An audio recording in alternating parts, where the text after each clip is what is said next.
Hi everyone. What we're going to do today is we are going to start going into virtual days like this as best as I can. Hopefully this helps cover some of the gaps. I'll try to fill in as much as I can of stuff that's not on the text, but I'll do my best to kind of fill that in. So the first thing you're going to want to do is make sure to take care of the 1930s SIQ. It's still going to be really good practice, even if we're not timing it together.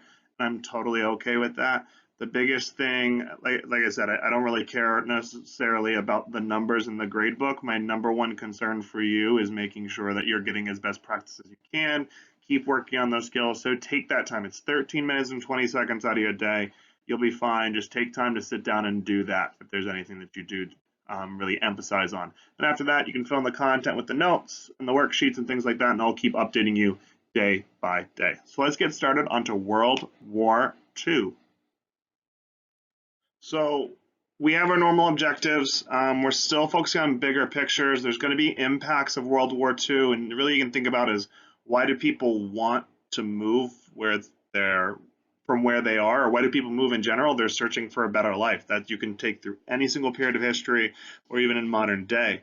For example, why would people want to move from Japan or China to the United States, or from Germany or Poland to the United States? Well, because there's war-torn countries there. The expansion of the Japanese Empire, expansion of the German Empire, all those things are really going to affect the United States, whether you're talking about people or you're talking about products. We can talk about other forms of communication, like propaganda, are going to be super important. How America was transformed by World War II is the whole focus today, and you're really going to see that in the DBQ if you start looking at it. As of right now, I have it set for next Wednesday, but we'll kind of look at that as we go. But it's a really good thing for you to start working on after today. There's a lot of big content for you to really pick up.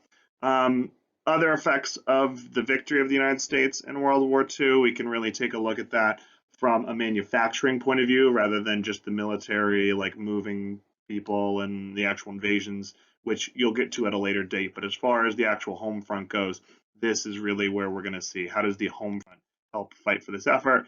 And then we can talk about big picture stuff of how this is really going to shape America's role and identity. Where we go from here in the world is really, really going to change. Catapults us to a whole new spotlight.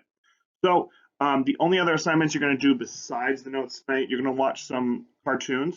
Yes, cartoons, Disney and Looney Tune cartoons. I should have sent you all of those assignments already. You can find them on OneNote. Really, really good tools that the federal government uses to try to sway the war effort. And you think about who is being targeted, especially smaller children, and why that's important. Two, you also have the propaganda poster analysis. We did this with World War I, but you can compare and contrast them, and that's a really good skill to continue to develop. And like I said, I have a good feeling that we may see that in the near future. And then also Japanese internment. Japanese internment camps are a really, really dark part of World War II in the United States, often get brushed over, but we do have what would be called concentration camps, not the exact same way as those Nazi camps in Germany or the gulags in the Soviet Union, but they're all their forms of concentration camps. Other people around the world all have them. That doesn't make them just. It doesn't make them okay. But we're going to be really seeing what the United States does and why. It's a really, really dark part of the United States history in World War II, and it makes it very, very difficult. When a lot of people like to simplify World War II as the good guys versus the bad guys, which definitely isn't the case. Everybody has that darkness and that light, that good and that bad. And this is definitely, definitely one of those bad parts. So we're going to sort of touch into things today and begin by looking at where does America go from here.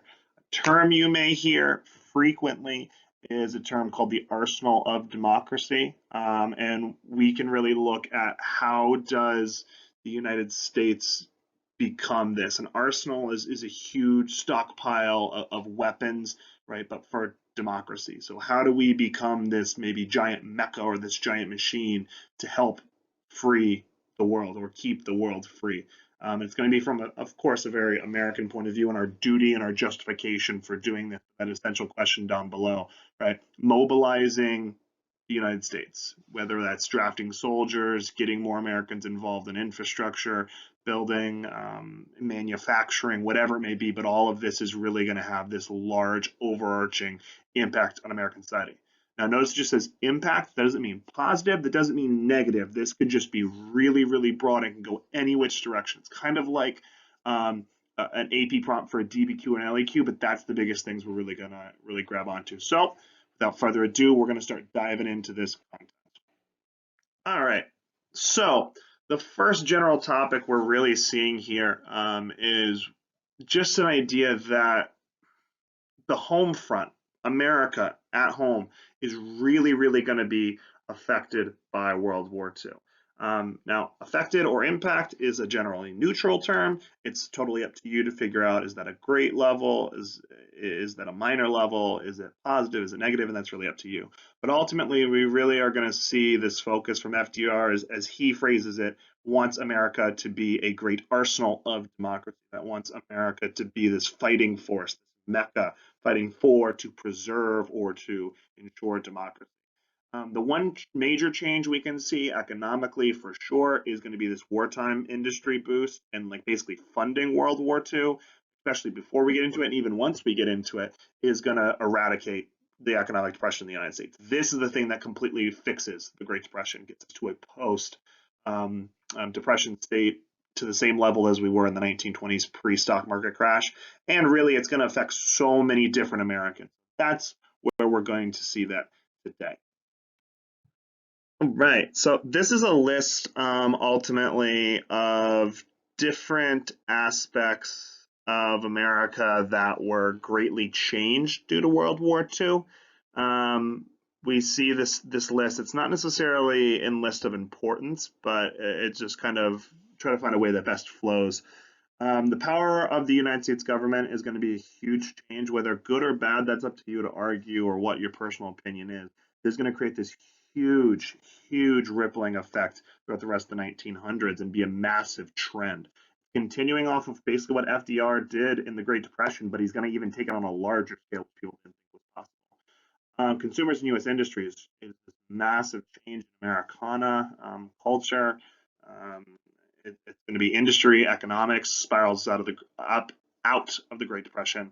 U.S. military and GIs, we're going to be really focusing on how that's impacted and changed because there are some questions there. It bleeds over kind of civil lines as well, and about social values. Women, African Americans, Mexican Americans, which is a group we really, really haven't talked about much this year. There is this influx from Mexico and around the 19-teens, 1920s, we really see it. And then Japanese Americans as well. And there's going to be a huge backlash against them because of Pearl Harbor, that they are going to be targeted. And we can maybe even draw some parallels between how people from the Middle East, whether they actually are from the Middle East or they just have lineage from the Middle East, from Arab countries, or just Muslim after 9/11, right, are treated differently, vastly differently in the years following 9/11 and targeted. And we can also look at that here with Japanese Americans after Pearl Harbor. So let's go into this topic. One of the most basic ways we really need to look at World War II on the home front is really just understand the concept of mobilization when we're looking at getting ready for the war is really what that means. You can even look at just about the expenditures that we have from 1941 to 1945. The government spends $250 million per day, right? Per day. Huge, massive amounts, especially when you compare it to all previous government spending. That includes everything from Washington up to 1941. So like pre World War II.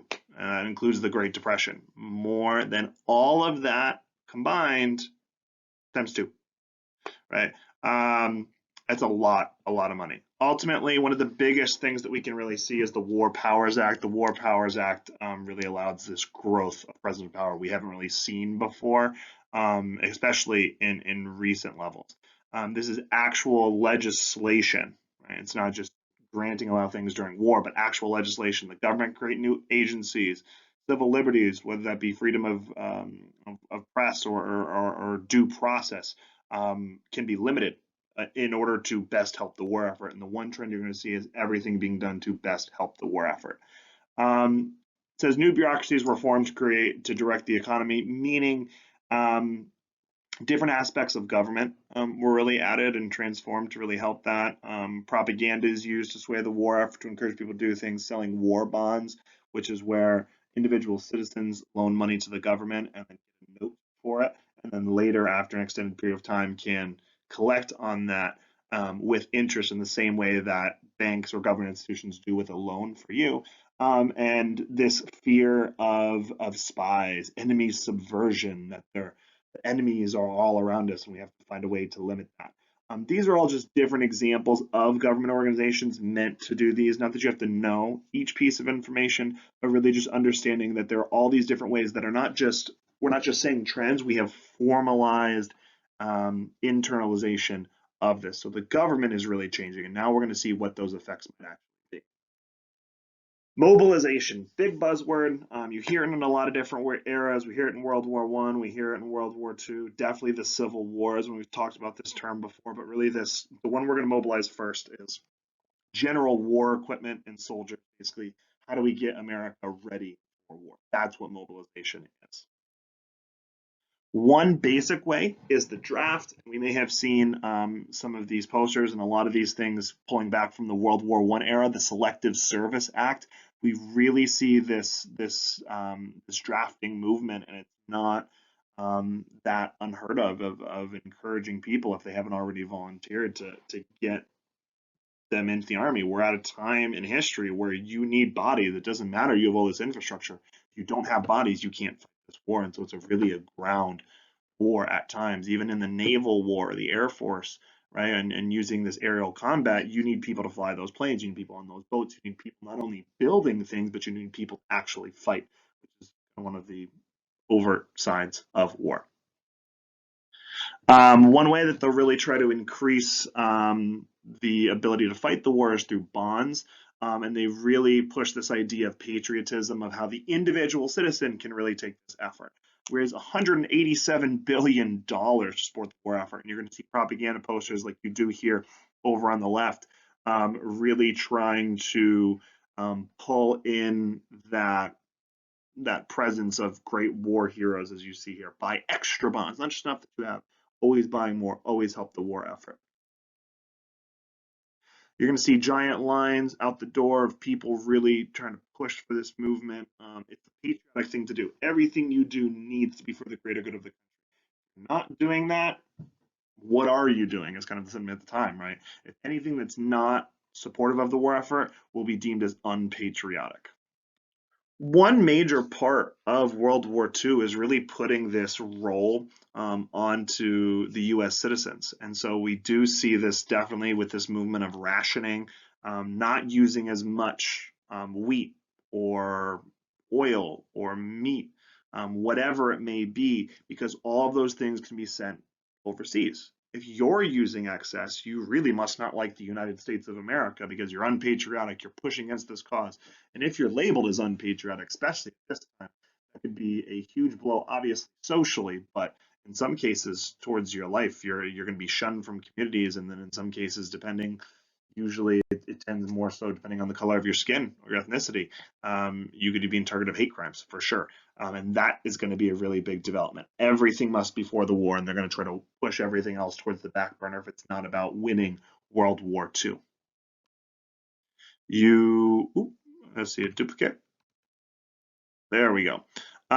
This is a great example of fuel ration. So even if you had the money to buy fuel, you needed to use these tickets to buy them. If you're out of these tickets, you can't get any more. You've used your allotment. Any try of counterfeiting of these is a huge offense. It undermines the war effort. And so really people aren't really going to push that button. If they do, that's a serious offense.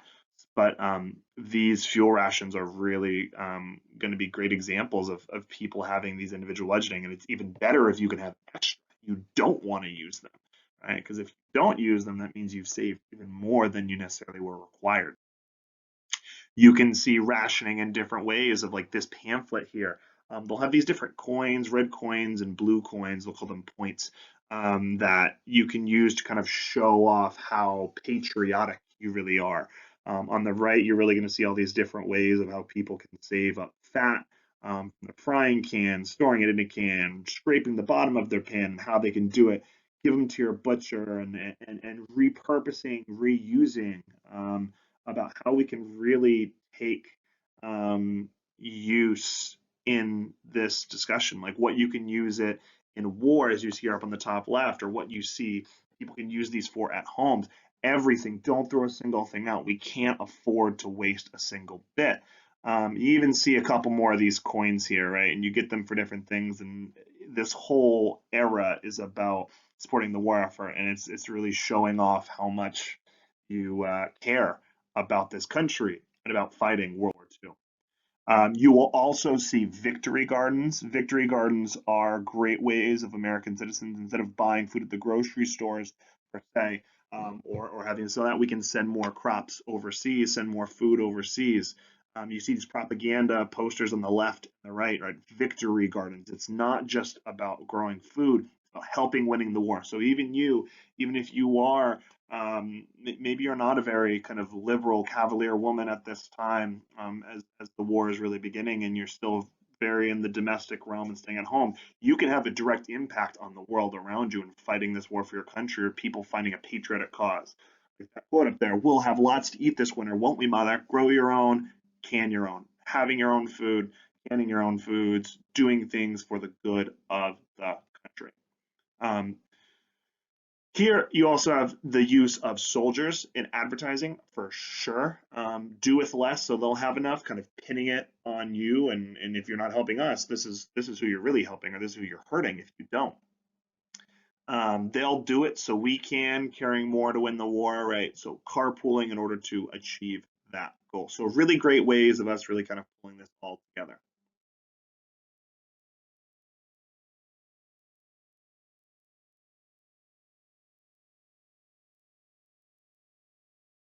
Propaganda is a huge part of World War II. You see it, of course, enlisting soldiers, but you also see a huge part of it in enlisting kind of help from the home front. In this case, give them both barrels. So it's not only just the soldiers using the guns, but the machinists back home, the engineers building everything. They're equally as important, and really calling to action that we need you, the individual citizen. You can see this with a variety of different propaganda posters. It is the most wide sweeping, really, in American history. And the other part of propaganda you can really, really see is, I love the Disney and Looney Tunes World War II era cartoons, because they really play on a lot of these messages, and they may sound cheesy, but these are a lot of things that people see when they go to the movie theater to get their information. They see newsreels, what's going on, they see a cartoon. All of these things are meant towards that the war is positive. We need to do it to fight the war. The enemy is evil, or here's what we need you to do. Here's what's really going to help spin that war. Whether you're trying to influence the minds of children or adults or anywhere in between, it's really, really great. Your darn tootin' will keep them shooting. I just think these are funny, right? Or more production. All of these things are really going to help fight this war. Or, right, this duality, right? It's not just the gun, but it's the wrench. We need both, right? If we don't have one, right, this war is not really going to come to fruition. Or I'm a huge, huge Marvel superhero fan. Love it. Captain America really comes about, and like that whole essence of this is going to be a super soldier fighting for the United States, fighting against all of these evil things around the world, is a great example of, one, Americana, but two, this influence. Everything is super engulfed in patriotism. What this whole war is really focused upon, and we really see that here, and we're going to continue to see it throughout.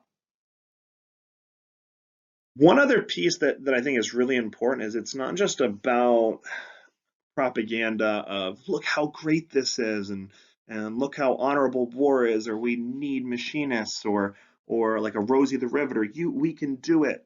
It's not just those things. They also use fear and emotion heavily. They also show the negative side of why we want to propel against this.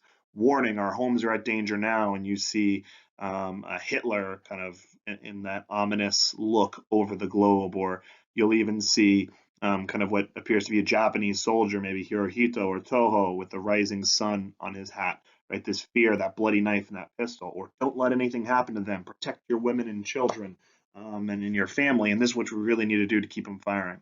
Kind of similar to me, I always think of like the Sarah McLachlan, like the Arms of an Angel, with like that sad, sad commercial with the puppies with one eyes, or that lost a leg, that are battered and awful, and you just really have an emotional response to it, it does something in a very similar way. So we're really going to keep unfolding on this and see, okay, what impacts does it have? What do they really want us to do? And so we move forward.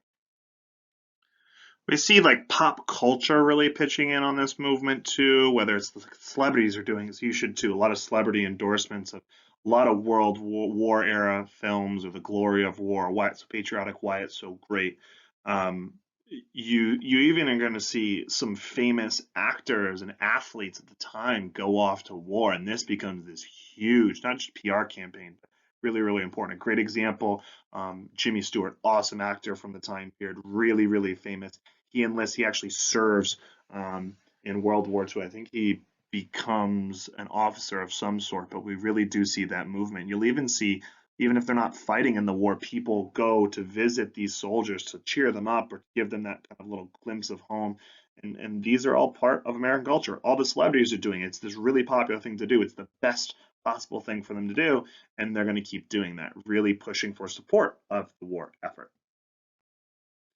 Now, when we're coming to big picture things, we're really going to first start looking at the economy. The economy is this big moniker of ultimately why are we able to do this, or why is America so unique in this war, is we're able to outproduce the Axis powers. We're able to double the production of Germany, right? 5 times as much as Japan. We are putting more things in the water, in the air, on the ground than can be sunk or destroyed, and it's just something that they absolutely were not able to assume would ever happen. Hitler completely underestimated that, I think, which is why when Germany and Italy declare war on the United States after Pearl Harbor, that is what really starts to sink them in. We see this movement of again encouraging production. I love this. It's again that playing on that emotion. God help me if this is a dud, right? His life is in your hands. Really wanting to push people to take an emphasis on this. It's not just doing things well, and then everything has to be for this war effort. We got to be on alert at all times. Um, and the government takes a massive role in this. This isn't just haphazard. This isn't just, oh, it just turns out the way that it is. The War Production Board really directs the United States economy, and I'm just going to show you a couple different ways. Yes, there's all these different soldiers that fight, and there's all the farmers that of course supplied the food, and all these people that take role. But we're also looking at like the way that the government takes control of the society, of the economy, of these businesses, because again, it's unprecedented. This is heavy government control. They're going to dictate what can be done, what needs to be done, and people are going to follow suit because everything that's done is believed it's going to help win the war effort. And that's more important than anything else for a lot of these people. For example, Ford. Henry Ford has the factory. We know him for those big, for the big car mecca industry. But during World War II, he doesn't build automobiles like we're building luxury goods for the domestic front. That's not our focus. That's not focused on the war. So he shifts his focus with the directive of the federal government. And Ford was making B-24 bombers, which are huge bomber planes, and is able to produce a giant bomber plane every single hour from top to bottom. We're even going to see other people on the West Coast, especially the reason the West Coast is more important for shipbuilding at this time is because we're fighting the Japanese Empire, which is an island empire. There's a lot of massive amount of land, but it's not one class of massive land lump like we see in Europe. He's able to kind of like prefab these ships so that ultimately the shipbuilding process is going to be completely reduced. It's going to take almost a year to build these giant things prior, but reducing the time, and it's a little bit like the assembly line, the standardization of you're going to do this one simple task over and over and over and over and over again. You're going to do it really well. We can cut down this production, ship all of these parts, reassemble them further where we need them, and it gets these out faster than before because we can assemble them closer towards the battlefield. We see all these different battles in the Atlantic, and not just even in the Pacific Ocean, but in the Atlantic Ocean as well. And part of the reason is the Germans can't sink all the ships that we have, and we're able to just keep refilling. It's not a rebuilding, it's just reloading one after the other after the other. Now, we're going to start taking a step here into away from the larger picture, like government and the economy, and now we're going to focus more so on individual groups as we sort of flutter throughout. Biggest thing, World War II changes American society. It's not whether you think it's a good thing or a bad thing, or some were better than others. That's really kind of your argument, and that's up to you to really figure out. So we're going to start diving into this. So we're really going to start here with effects on two different regions, the South and the West. The reason why the South, you think about long trends, still rebuilding, reconstruction era, they're still lagging behind the Northeast, which was really where a hub of the Gilded Age was really had. And even out west, still that the biggest issue is lack of population. You have the Mount West sort of in between. But a lot of these defense factories and shipyards are really going to be built in these regions, and it's a whole new boom for these areas. If you remember when we were talking about the Great Depression, the Southeast especially was where most of the aid initially went and where they needed to send it. The other thing you're going to notice is I still really, really love these World War II era posters. I think they're hilarious. They're really, really crafted genius. Like every time you twist a nut, think of Hitler. Like, come on, do it really hard. Like, imagine he's kind of like your punching bag. And they really find different ways to hit at these subject matters. We look at California, and California is really going to start to bloom in the 1900s because they become a hub for industry. It is the closest place to the Pacific, the war in the Pacific, so it makes sense geographically. And by putting everything there, along with African Americans looking for better opportunities, still trying to escape the terrible conditions in the Southeast, they're going to flood westward as well as northern. Um, Out of all of the 100 new military bases that are built around this country, 60 of them, 60% of them that are built are all built in the South, which is still a trend we see today. It's no question why there's a heavy military presence in those areas for sure. And then we have the textile industries coming along. Industry jobs really helps bring about an end to sharecropping and tenant farming, which is huge. It gives more of a one modern economy, but two, we see different industries really being brought into these regions. That's not to say that agriculture is totally thrown by the wayside, but definitely there is change. Now, women in this time period are going to see an immense amount of growth. And a lot of these things in World War II, because America can't be picky and choosy, they have to take everybody, right? We can't choose who we need in this war effort. It takes full tilt American support that we're going to see brand new opportunities for women all throughout this country and for different minority groups, whether that be ethnic minority or racial minority as well. The employment of women is going to raise, it says 14 to 19 million by 1945. There's a drastic increase, this movement out of the domestic household, and they really take on these jobs. They do them just as well as anybody else, right? Do the job he left behind. All these soldiers are overseas fighting. Yes, we need people on the front, but if they don't have guns, if they don't have bullets, if they don't have medical supplies, if they don't have grenades, if they don't have tanks, they don't have anything, guess who's doing all of that at the exact same time? Women. And meanwhile, managing the social part of what's going on at home and feeding the children, taking care of them, making sure they're educated, making sure they're taking care of the property, taking care of any businesses. Women are taking care of everything. So they're a huge part. Without the mobilization on the home front of women and other minorities, especially African Americans, regardless of being soldiers, not the reason we're focusing on women, especially is still there's that heavy gender divide in military service. We even see that discussion today, but it's a huge pillar. This war would not have been won without it.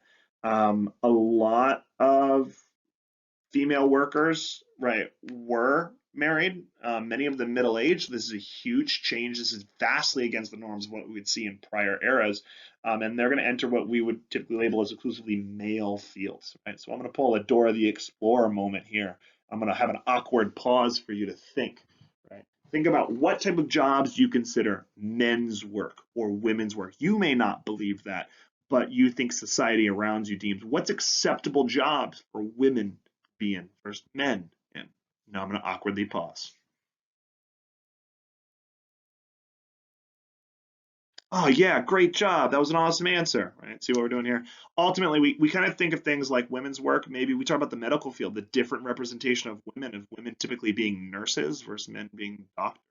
Or we see different areas in school of where it's more acceptable for women to excel in, or we see a larger proportion versus men, right? The sciences and the maths are heavy male dominated fields like engineering or physical jobs that we say construction, because men are supposed to be only the ones that can be physical, which is grossly not true.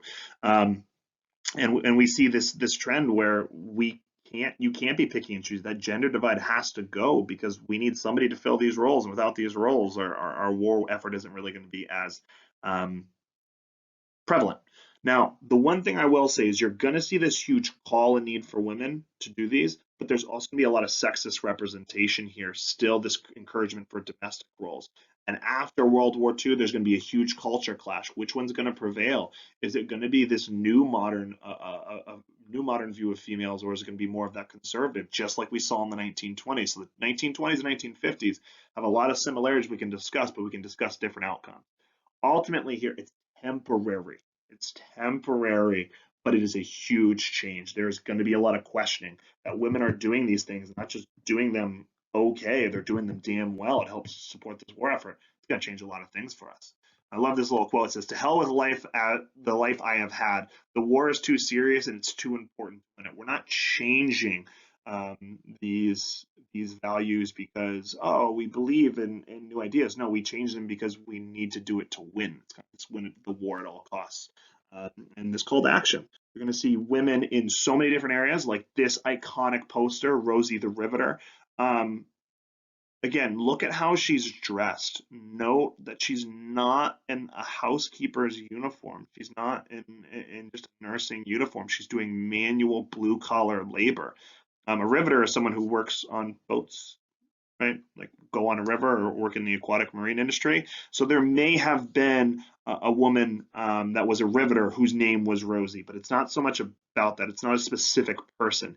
It's about people as a whole, putting women into media, seeing themselves represented in media, and this call for action, right? We even see women join different aspects of the military, which is huge. We have the WACs, Women's Army Corps, Women's Air Corps pilot, that these women are being directly involved in not just staying at home, but being on not necessarily in the battlefield on the front lines with the gun, but different aspects of logistical nature, right? So there are some limits, there are some ceilings, that's for sure, but this is a huge, huge change from decades past. Or the waves, women accepted for volunteer emergency services, that kind of like break the glass, we need people. These women are willing and able to work, not just for the Army or the Air Force, but the Navy, which is where the name WAVES also comes from, if you kind of picked up on that.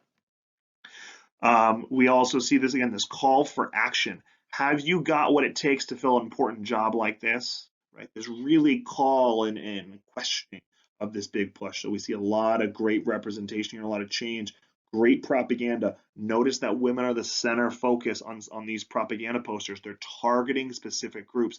This is not random. This is not haphazard. This is solely intentional. You're also going to see other roles, and yes, women are going to dominate as nurses in the medical field, still a female dominated, right? But it says the girl with a future under the cadet nurse, right? Battlefield nursing or documenting. So it's not the same roles, absolutely not. But this is huge change, right? We're seeing them in these front forward roles out of the domesticated world, really taking a charge in society because society needs them. They're calling on them, and they're really fulfilling those roles. Again, another picture of the wax, a little duplicated there, that's totally fine. But despite all of this, there's still heavy depiction of women in this domestic realm, right? Look at that poster on the right, right? How concerned she looks. Of course I can. I'm as patriotic as can be, and ration points won't worry me. Cute little rhyme there, right? But this role of what these women are doing for the country, although it is important for sure, but more comfortable representation you're going to see in these domesticated, right, or even sexist, further pushing that further in some other areas we can see roles. Even though these are other essential ways to get the war effort, but we can look at not only just the message, but how the message is being delivered as well, right? A little bit of complexity there that we can draw on, hopefully, and we'll see that continued throughout. Families. So families, there is an impact on families in World War II, or the family life, or the family structure. People aren't certain about what's going to happen with war. People die all the time. That's what happens in war, especially when soldiers are on the front line. And now people are facing a lot of economic affluence. So whether it be single independent women or widows, right, or other young people, that there's going to be this ability to or this kind of romanticism that people are going to flood, yes, to marry, but also a question of, do I need this? Now, that's not going to be a prevalent, large, wide sweeping thing, but these are things that are going to start to be questioned heavily at the end of the 1950s. And post World War II, we're going to talk about this a lot. Not only is once these soldiers do return, because of this affluence, they're going to be very happy to see each other. And there's going to be a baby boom, but also there's a lot of women in the workforce. There's going to be this demand for daycare of taking care of these children while these women are working. So a variety of different fields really do expand, right? And we do see public health being a huge influence moving forward.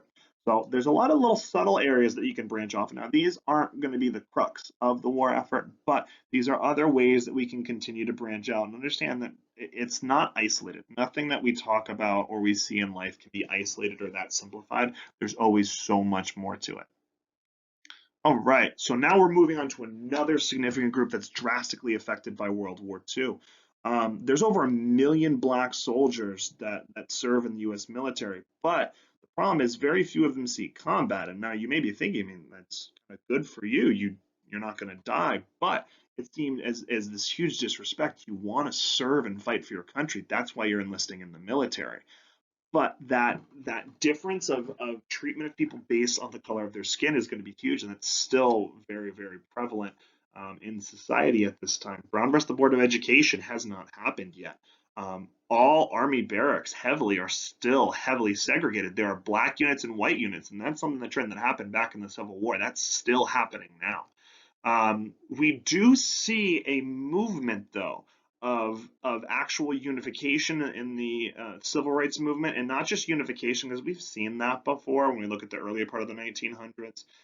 But the big part is unification and yielding some results, which it's not just like in the 1940s and 50s.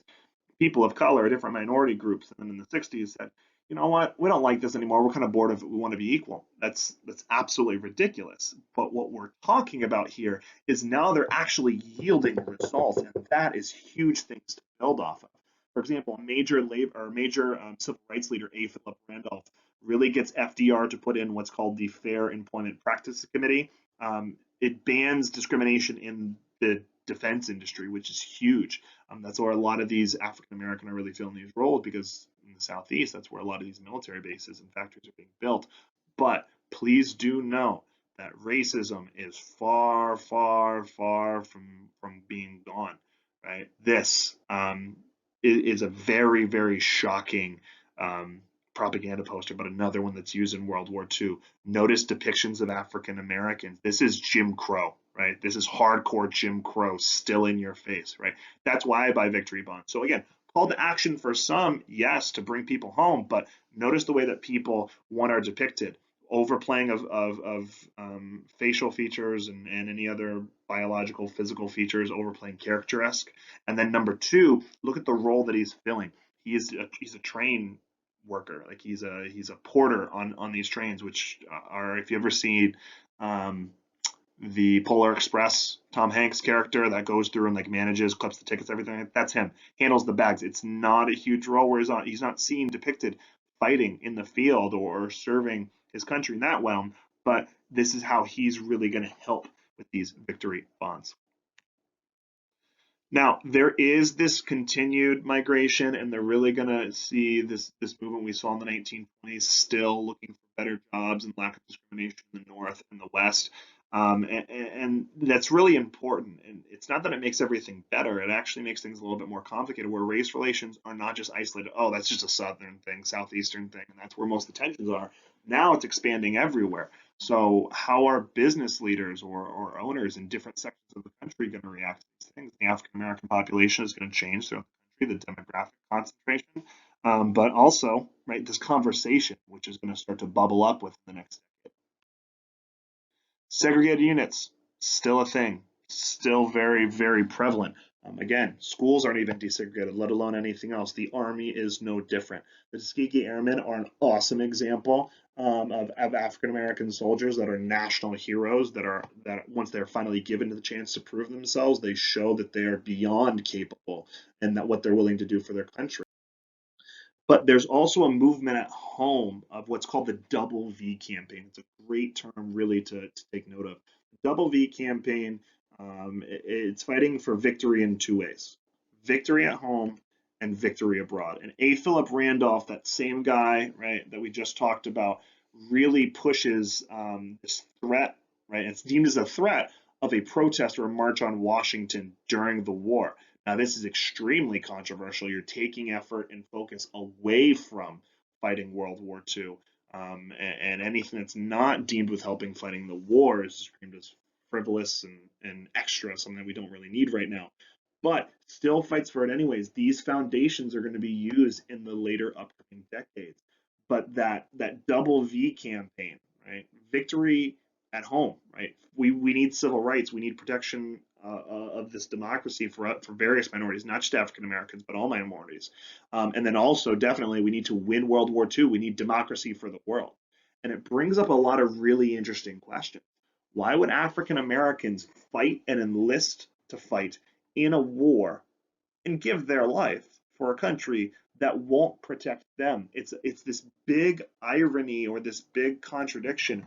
We're going around the world saying we're fighting for democracy and freedom, but what about the people in our own country where we still have massive amounts of inequality politically?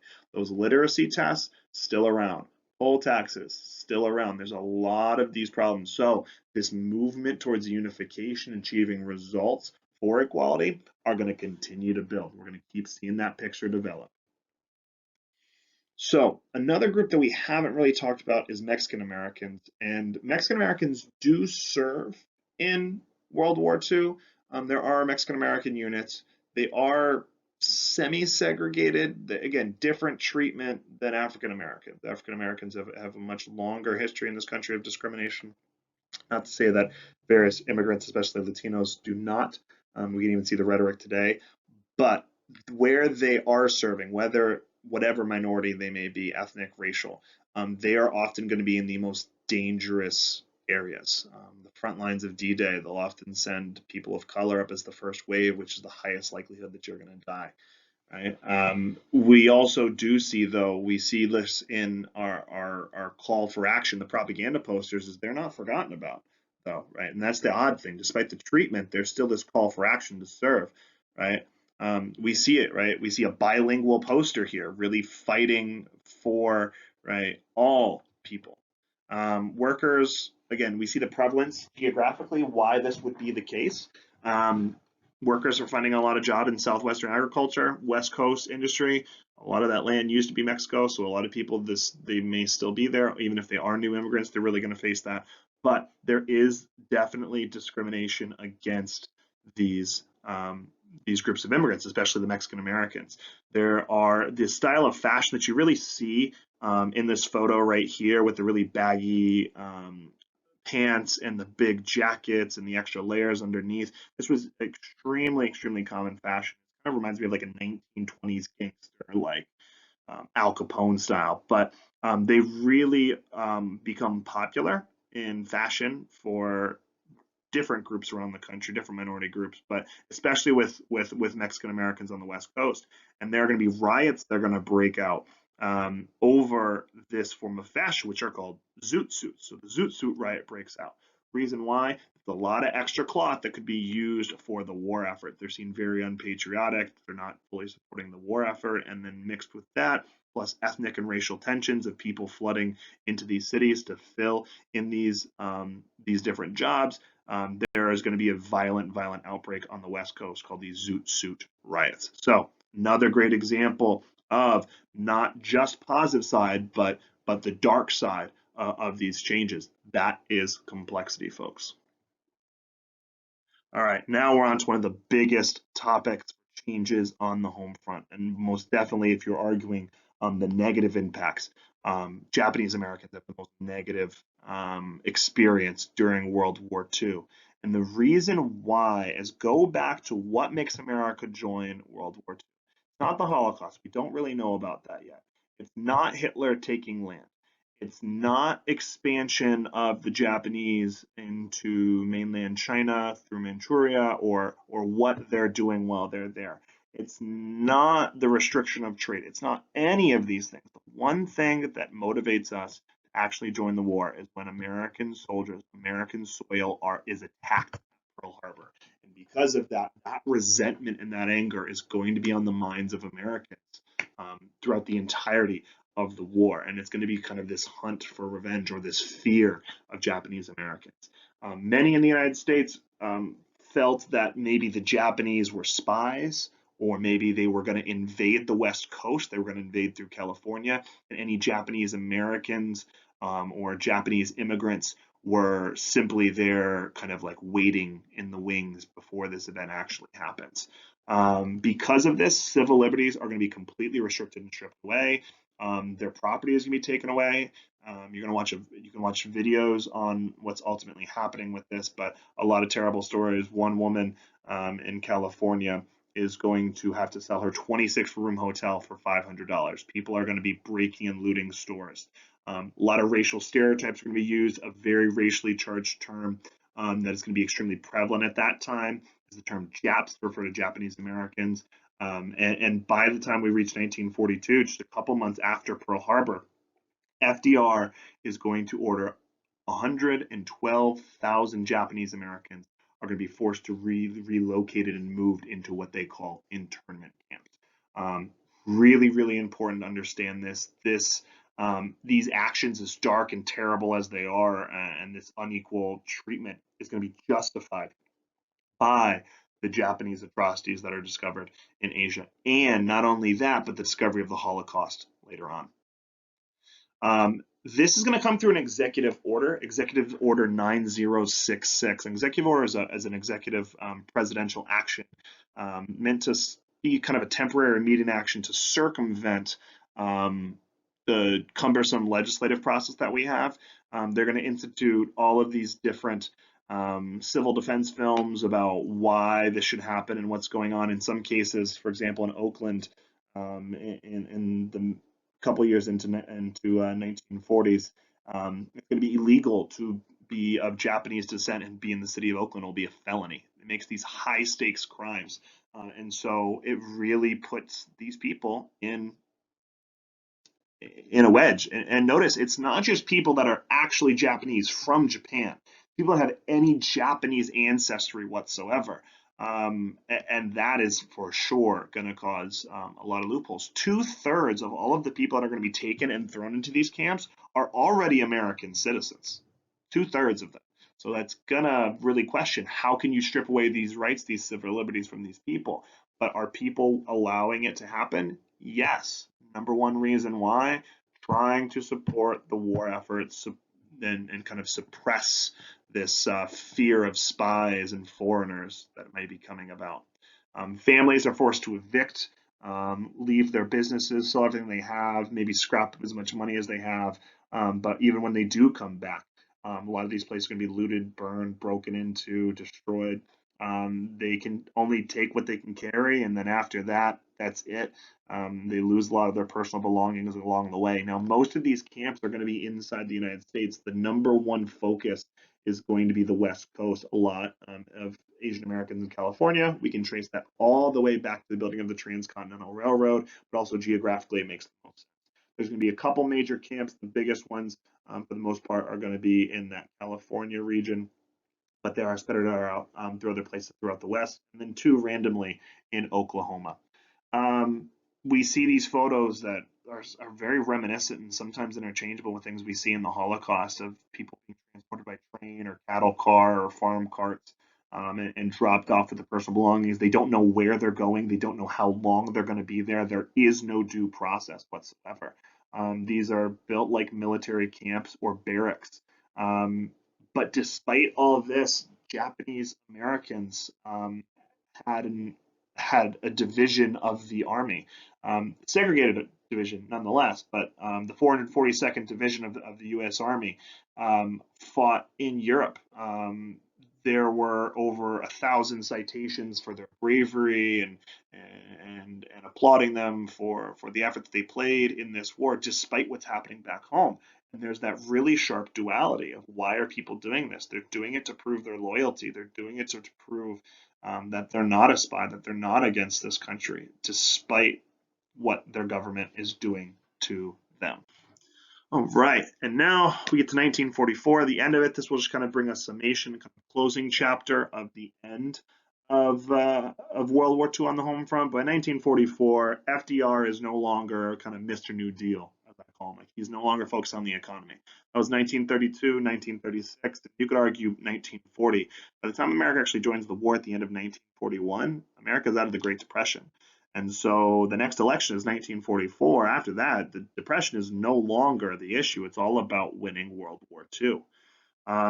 He faces some opposition still. A man by the name of Thomas Dewey is really going to push communism, right, radical ideas, and a lot of people calling the New Deal socialism, where in essence you absolutely could argue that for sure. But even despite them being very, very popular, that being a very derogatory, dirty word.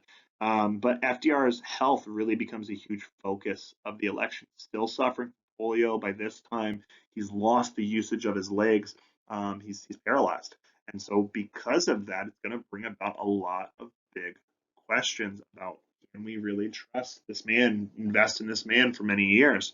And to try to curb that, we're going to see a trend that's really, really similar in a lot of different areas. Our past two presidents, Trump, right, is going to pick Pence to really kind of balance out. Pence is much more cool, calm, collective personality compared to Trump. And then when you get to Obama, Obama had not a lot of experience going into his presidency, and so he was labeled as too young, too inexperienced. So we picked a vice president who was the opposite of that, Joe Biden. We even see this in history. A famous example we see that was with Abraham Lincoln in 1864, picking up Andrew Johnson on the ticket. And then Lincoln dies and Johnson takes over. But the reason he picked Johnson was because he was the only Southerner that stayed loyal, to try to see in this Reconstruction period, the South, to see someone like them in government to really pull them in. So FDR is going to pull a similar move. He's going to jump vice presidents. He's going to switch to Harry Truman, who's much more of a moderate. So FDR seemed a little bit too out there, a little bit too far. So this seemed to balance the ticket a little bit. So we see him win in 1932 and 1936. He breaks a precedent. He's elected for 3 terms in 1940. So this man has served for 12 years straight going into this election. 12 years straight. Now we see 1944. What's going to happen? Is this where his streak ends? No. He wins 1944. There is no election precedent. There's only a precedent set at this time that presidents have only served 2, but FDR is the only president to be elected more than 2 times. He wins 4 elections in a row. Notice, right, his electoral college vote count, this is the closest election, right, and close is very broad. He wins over 80% of the electoral college vote, so it's not really that close. But a trend we do see, we see the addition of the 22nd Amendment that's being added. And so with FDR, we see the 20th Amendment that changes the date that presidents are brought into office, inaugurated for the next term. We see the 21st Amendment revealing of prohibition for that economic reason during the Great Depression. And we see the 22nd Amendment. So 3 amendments based off this one man, which is huge. This doesn't come until 1951. It's going to come in obviously about 7 years into the future, but there is this precedent moving forward. So that's it for today. If you have any questions, feel free to reach out, but I really hope this adds a little bit more depth or clearing understanding to this whole question. Other than that, folks, have a great day.